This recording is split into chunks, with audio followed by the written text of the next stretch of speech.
The following message is from the Lane County Sheriff's Office and Lane County Emergency Management.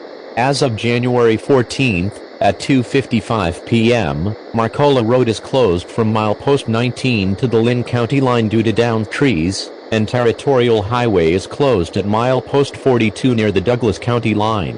Mackenzie View Drive and Deerhorn Road also remain closed. Although these are larger-scale closures, there are still trees down in other areas. Be cautious if you do need to travel and be prepared to turn around if you encounter a downed tree. Do not attempt to move trees or power lines on your own. You cannot tell by looking whether a power line is still active. Road conditions across much of Lane County are still dangerous. Temperatures have remained low and kept the ice on roads and in trees.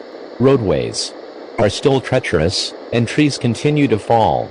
If you do not need to be on the road, please stay home. Lane County road maintenance crews are working to open county-maintained roads and remove trees. See road closure information on www.tripcheck.com.